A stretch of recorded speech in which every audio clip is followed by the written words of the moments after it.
నమస్కారం. ప్రస్తుతం మనతో పాటు ప్రముఖ ఆధ్యాత్మికవేత్త, ప్రముఖ జ్యోతిష్య వాస్తు పండితులు ముల్లపూడి సత్యనారాయణమూర్తి గారు ఉన్నారు. వారితో మాట్లాడిద్దాం. నమస్కారం గురుగారు. నమస్కారం మా సజ్జన. గురుగారు, క్రోధినామ సంవత్సరంలో సింహరాశి వారికి ఎలా ఉండబోతుందో తెలియజేయండి. ఈ సింహరాశి వారికి మనము ఆదాయ వ్యయాలు కనుక మనం చూసుకున్నట్లయితే ఆదాయము 2, వ్యయం 14గా కనబడుతుంది. అంటే తక్కువ వచ్చేటటువంటి రాబడి తక్కువ, ఖర్చు ఎక్కువ, కష్టాలు ఎక్కువ, సుఖాలు తక్కువ, లాభాలు తక్కువ, నష్టాలు ఎక్కువ, ఈ విధంగా ఉంది. అలాగే రాజ్యపూజ్యం 2, అవమానం 2గా ఉన్నాయి. అంటే మనల్ని గౌరవించేటటువంటి వాళ్ళు, మనల్ని తిట్టుకునేటటువంటి వాళ్ళు సమానంగా ఉన్నారు. కాబట్టి ఎప్పుడైతే మనకి ఆదాయం ఎక్కువ అవుతుందో ఆటోమేటిక్గా ఆదాయం ఎక్కువైతే మనకు కూడా ఏమైనా అప్పిస్తాడు, లేకపోతే మనకు కూడా ఏమైనా కొంచెం ఖర్చు పెడతాడు అనే ఉద్దేశంతో వీళ్ళు మెచ్చుకుంటారు. మనకి ఆదాయమే ఈ సంవత్సరం తక్కువైనప్పుడు తిట్టుకోవడంలో పెద్ద ఆశ్చర్యం లేదన్నమాట. కాబట్టి ఈ ఆదాయం మరీ తక్కువగా ఉందండి అని చెప్పేసి నిరాశపడాల్సినటువంటి అవసరం లేదు. బాగానే ఉంది. అలా కష్టపడుతూ ముందుకు సింహరాశి వాళ్ళు ముందుకు వెళ్తూ ఉండాలన్నమాట.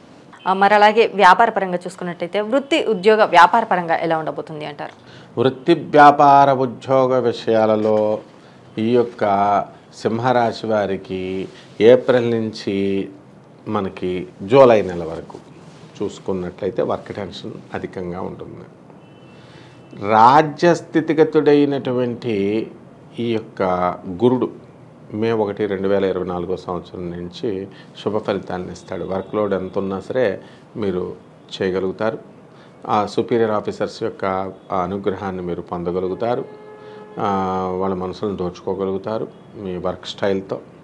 అలాగే ఈ యొక్క సబార్డినేట్స్, ఆ తర్వాత మీతో పనిచేస్తున్నటువంటి కొలీగ్స్ కూడా వాళ్ళు హ్యాపీగా ఉంటారనమాట. ఇక మనము ఈ ఆగస్ట్ నుంచి డిసెంబర్ వరకు మీకు రావాల్సినటువంటి టీఏలు, డిఏలు, అరియర్స్లో అన్నీ కూడా వచ్చేస్తాయి. యాజమాన్యాలు మిమ్మల్ని గుర్తించడం జరుగుతుంది. అలాగే ఈ యొక్క శుక్రుడు మనకి 13 అక్టోబర్ 2024 సంవత్సరంలో తులారాశి నుంచి వృశ్చిక రాశి ప్రవేశం చేశాడు. దీనివల్ల మనకేమవుతుందండి, ఈ యొక్క సింహరాశి వారికి స్త్రీల కొలీగ్స్ ఉంటారు, లేకపోతే స్త్రీలు మన దగ్గర పనిచేసేటువంటి స్త్రీలతో వివాదాలు, చిక్కులు కొన్ని రావడానికి అవకాశాలు ఉంటాయి. అలాగే మనకి ఈ యొక్క డిసెంబర్ నుంచి మనకి ఏప్రిల్ మళ్ళీ వచ్చే ఉగాది 2025 సంవత్సరం వరకు పరిస్థితి ఎలా ఉంటుందండి అంటే, మనకు చక్కగా ఈ సింహరాశి వారికి 7వ స్థానంలో శని ఉన్నాడు. వ్యాపార భాగస్వాములతో గొడవలు, ఆ తర్వాత జీవిత భాగస్వామితో వివాదాలు, ఇవన్నీ రావడానికి అవకాశాలు ఉన్నాయి. కాబట్టి మనము ఏ విధమైన అవకాశం ఇవ్వకుండా వీళ్ళకి కాస్త మనశ్శాంతిగా మౌనంగా ఉండడం వల్ల వివాదాలకు వాదోపవాదాలు వేసుకోకుండా, వితండ వాదాలు చేసుకోకుండా ఉంటే సరిపోతుంది.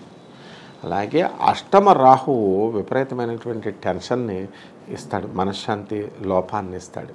అనవసరమైనటువంటి గొడవలకి వెళ్ళడానికి అవకాశాలు ఈ యొక్క సింహరాశి వాళ్ళకు ఉంటుంది.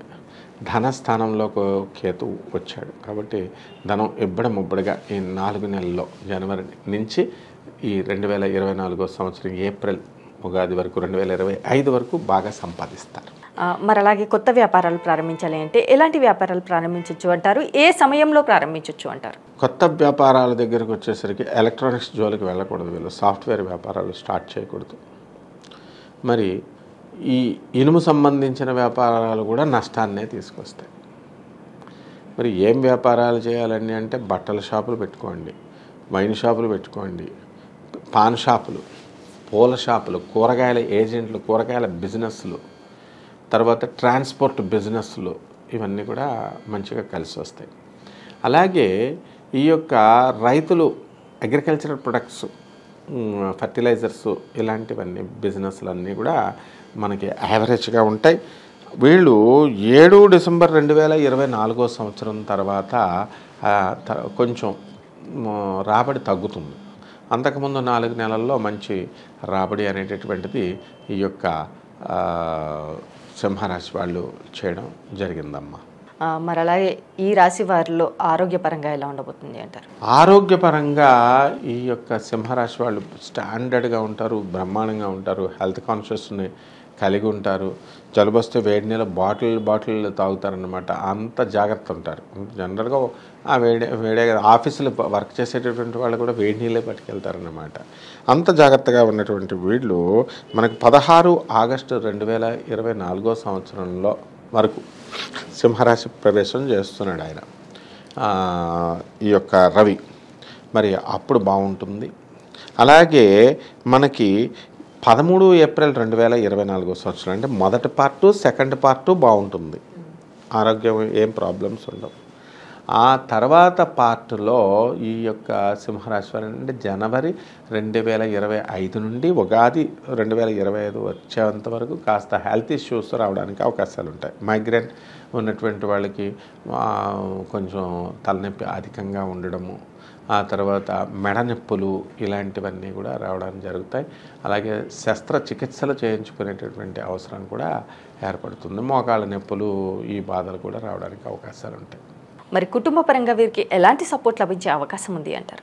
కుటుంబ పరంగా ఈ సింహరాశి వారికి చిత్రమైన పరిస్థితి ఉంటుందన్నమాట. అంటే ఈ ఏప్రిల్ మనకి 2024 నుంచి జూలై 2024 వరకు ఫ్యామిలీ మెంబర్స్ కోఆపరేషన్ చేస్తారు. ఆ తర్వాత మళ్ళా ఈ 2024 సంవత్సరంలో ఆగస్టు నుంచి డిసెంబర్ వరకు కాస్త అత్తమామలతో విభేదాలు రావడానికి అవకాశాలు ఉంటాయి. ఆడబడుచులతో మిస్అండర్స్టాండింగ్స్ ఇవన్నీ కూడా. అలాగే తల్లిదండ్రులు పిల్లలు వీళ్ళు చదవట్లేదు అనేటటువంటి ధోరణితో వీళ్ళు వెళ్ళడం జరుగుతుంది. అలాగే ఈ యొక్క బుధుడు మనకి ఎప్పుడు కావాలి, మనకి డిసెంబర్ 16 తర్వాత డైరెక్ట్ అవుతున్నాడు వృశ్చిక రాశిలో. కాబట్టి జనవరి నుంచి 2025 వరకు సంవత్సరంలో కుటుంబ పరిస్థితుల సహకారం పూర్తిగా ఉంటుంది. కాకపోతే కాస్త అన్ని ఈజీగా ఉంటుంది అనమాట. అంటే ఎడ్డమంటే తెడ్డమని అంటున్నారు కాబట్టి అలాంటప్పుడు మౌనంగా ఉండడం, ముందుకు వెళ్ళిపోవడం అనేటటువంటిది శ్రేయస్కరమైనటువంటి విధానం. అలాగే విద్యార్థులకు కావచ్చు, విదేశాలకు వెళ్ళాలి అనుకునే వారికి కావచ్చు, మరి ఎలా ఉండబోతుంది అంటారు? ఈ సింహరాశి వారికి మనకి భాగ్యంలోకి గురుడు వస్తున్నాడు కాబట్టి విదేశాలకి మంచి అనుకూలమైనటువంటి స్థితి, బాగా చదువుతారు, సీట్లు వస్తాయి వీళ్ళకి, ఎక్కడ కావాలనుకుంటే అక్కడికి వీళ్ళు వెళ్ళడం జరుగుతుంది. ఖర్చు ఎక్కువైనప్పటికీ కూడా విదేశాలకు వెళ్ళకపోవడం అనేటటువంటిది జరగదు. ఖచ్చితంగా వెళ్తారు, వీళ్ళు చేరతారు మొత్తం సంవత్సరం అంతా కూడా. మరి అలాగే రాజకీయ నాయకులకు ఎలా ఉండబోతుంది? రాజకీయ నాయకుల దగ్గరికి వచ్చేసరికి మనకి ఈ 16 ఆగస్టు 2024 సంవత్సరంలో అంటే సెకండ్ పార్ట్లో వీళ్ళకి పదవులు రావడానికి అవకాశాలు ఉన్నాయి, నామినేటెడ్ పోస్టులు ఇవి. అలాగే ఈ యొక్క 13 ఏప్రిల్ తర్వాత మనకి మేషరాశిలోకి రవి ప్రవేశం చేస్తున్నాడు. మరి 16 ఆగస్టు తర్వాత సింహరాశి ప్రవేశం ఈ యొక్క రవి చేస్తున్నాడు. కాబట్టి మొదటి పార్ట్లోను రెండో పార్ట్లో కూడా ఈ నెలల్లో బ్రహ్మాండంగా ఉంటుంది. ఆ తర్వాత జనవరి 2024 సంవత్సరం నుంచి నెక్స్ట్ 25 నుంచి మళ్ళీ నెక్స్ట్ ఉగాది 2025 వచ్చేదాకా కూడా యావరేజ్గా చెప్పుకోవాలి. అక్కడే ప్రమోషన్స్ ఇవన్నీ ఏముండవు, నామినేటెడ్ పోస్టులు కూడా ఇవ్వరన్నమాట. ఈ లోపలనే ఇవ్వడం, భర్తీ అయిపోవడం అనేటటువంటివి జరుగుతాయి. మరి అలాగే కోర్టు సమస్యల నుంచి బయటపడే అవకాశం ఉంది అనేసి అంటారా? కోర్టు ప్రాబ్లమ్స్ అనేటటువంటివి మనకి 1 జూన్ 2024 సంవత్సరంలో అంటే ఫస్ట్ పార్ట్లో వీళ్ళు బయటపడిపోవడం అనేటటువంటిది జరుగుతుంది. మరి వీరికి గృహయోగం కానీ వాహన యోగం కానీ ఉంది అంటారా? గృహయోగము, వాహన యోగము పుష్కలంగా ఉంది. స్థలాలు ఇంతవరకు లేనటువంటి వాళ్ళు స్థలాలు కొంటారు. ఖచ్చితంగా వీళ్ళు 1 జూన్ 2024 సంవత్సరంలో కొనడానికి పుష్కలంగా అవకాశాలు కనబడుతున్నాయి. అలాగే 7 డిసెంబర్ 2024 సంవత్సరం తర్వాత కొనలేరు. ఎందుకంటే ఈ యొక్క కుజుడు వక్రించి మనకి కర్కాటక రాశిలో ప్రవేశం చేస్తున్నాడు. మరి ఇల్లు లేనటువంటి వాళ్ళు, స్థలాలు లేనటువంటి వాళ్ళు స్థలాలు కొంటారు. అలాగే అద్దెంట్లలో ఉన్నటువంటి వాళ్ళు పెద్దిళ్లలోకి వెళ్ళడానికి అవకాశాలు ఉన్నాయి. వివాహ యోగం కానీ సంతాన యోగం కానీ ఉంది అంటారా? సంతాన యోగం ఉంది. మొత్తం ఈ సంవత్సరంలో 3 పార్ట్స్లో కూడా 3-4 నెలల చొప్పున చెప్పబడినటువంటి ఈ 3 డివిజన్స్లో కూడా సంతానం కలుగుతుంది. అలాగే వివాహాలు కానటువంటి వాళ్ళు ఎవరైతే ఉన్నారో మరి 25 ఆగస్టు 2024 సంవత్సరంలో అవడానికి ఎక్కువ అవకాశాలు వీళ్ళకి కనబడుతున్నాయి.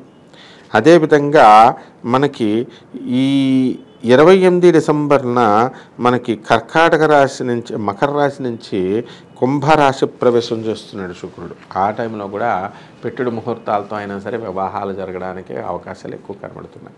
ఈ రాశి వారు చేసుకోవాల్సిన పరిహారాలు ఏంటంటారు? ఈ సింహరాశి వాళ్ళు శని జపం చేసుకోవాలా, శని స్తోత్రాలు చేసుకోవాలా, శనికి కిలోంపావు నల్ల నువ్వుల్ని నల్లని వస్త్రాన్ని శనివారం నాడు ఉదయం 8 గంటలకి పేద బ్రాహ్మణులకి దానం చేయాలా. అలాగే రాహు జపం చేసుకోవాలా, రాహు స్తోత్రాలు చదువుకోవాలా, రాహుకి కిలోంపావు మినుముల్ని ఆవు పేడ రంగు ఉన్నటువంటి వస్త్రాన్ని ఇచ్చి పేద బ్రాహ్మణులకి దానం చేసుకోవాలా. అలాగే శనివారం నాడు ఆంజనేయ స్వామి వారిని, శ్రీ వెంకటేశ్వర స్వామి వారిని ఇంట్లో పూజ చేసుకోవాలా. దుర్గమ్మ తల్లిని, పెద్దవాడ కనక దుర్గమ్మ తల్లికి నిమ్మకాయ డిప్పలు కట్ చేసి ఇంట్లోనే నిమ్మకాయల డిప్పలతో ఆవు నేతితో ఒత్తులతో మన రాహు కాలములో శుక్రవారం నాడు ఈ అమ్మవారికి పూజ చేసుకోవాలి. ఈ విధంగా కనుక చేసుకున్నట్లయితే అన్ని రకాల దోషాల నుంచి కూడా వీళ్ళు విముక్తులు అవడానికి అవకాశాలు ఉన్నాయి. అలాగే గురువుగారు, సింహరాశి వారికి ఈ క్రోధినామ సంవత్సరం ఉగాది సందర్భంగా ఎలా ఉండబోతుంది? అలాగే ఈ రాశి వారు చేసుకోవాల్సిన పరిహారాలు ఏంటి? శనికి కానీ ఇటు రాహుకి కానీ ఎలాంటి పరిహారాలు చేసుకోవాలి? అలాగే ఆంజనేయ స్వామిని కానీ ఇటు వెంకటేశ్వర స్వామిని కానీ